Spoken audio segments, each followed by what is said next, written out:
but they didn't have any evidence of it in the here and now. And so they had to ask themselves the same question, do I believe this? I mentioned this a little while ago, but 700 years from the time Isaiah spoke these words to the birth of Jesus Christ. 700 years. That's a long time to wait, isn't it? But still people lived and they died believing that God was going to send the Messiah. And for all the reasons that we have to criticize and to discredit the religious leaders and the people who were there when Jesus was born, they were looking. They knew that somebody was coming. They hadn't lost hope yet. They hadn't lost faith yet. They believed that God was going to keep His promise. 700 years. How long does it take us to decide that God's not faithful or that He's not going to keep His promises in our lives? You know, it's easy to deal in the abstract, but what about in my life? What about in your life? How long does it take us to decide that God's not faithful, that He won't do what He says He'll do? A day of praying for something that God doesn't do? A week of a difficult circumstance till we give up and we say, you know what, God's not real, He's not there, He's not going to keep His promises? A year of hardship, maybe? 3 years? 5 years?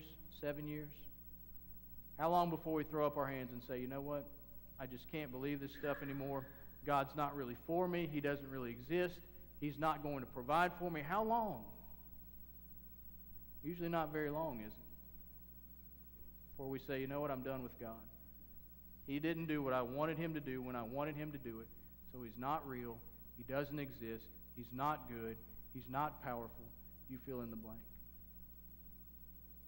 700 years from the time God spoke these words through Isaiah to the time when Jesus Christ was born in a manger in Bethlehem. 700 years. But guess what?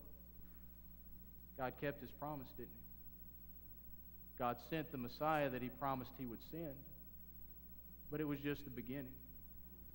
And now here we are, 2,000 years since the birth of Jesus, since the earthly ministry of Jesus, and we've still got to ask the same question. Do we believe ultimately that this is going to find its final fulfillment? Do we believe ultimately that God, as the creator of the heavens and earth, is going to recreate the earth, a new heaven and a new earth that He's going to give us to inhabit forever if we place our faith on His Son for salvation? Do we believe it? Or don't we? Here's what I think we need to do. I think we just have to be dogmatic enough to look at the promise that God fulfilled 700 years later in the first advent of Jesus and say, you know what?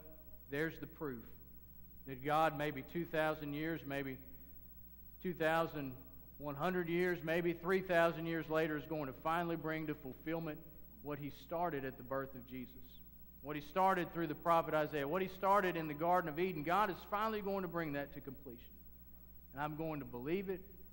I'm going to believe that He's faithful, even if I can't see any evidence of it in my life. You see, Jesus is our hope. And the bottom line is, Jesus is the only hope that we have. The only hope. That's it. When we look at the picture of the baby in the manger, when we look at the picture of Jesus Christ's first advent, I want us to see this year that Jesus is our hope. That Jesus represents the fulfillment of God's promise, that Jesus represents the fact that God is faithful. Because that's exactly what His birth was. It was proof that God is faithful. 700 years later, a lot later than a lot of people would have liked probably, but He did what He said He would do. And there's our proof that God will do what He finally says He will do in bringing all this to completion. Jesus is our hope.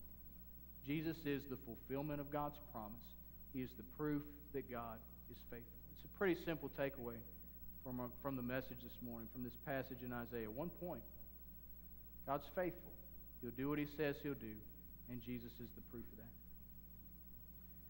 And so my invitation, I guess, to you this morning is twofold. First of all, maybe you're in the place, maybe you're a believer, and maybe there was a time when you really believed all that stuff that God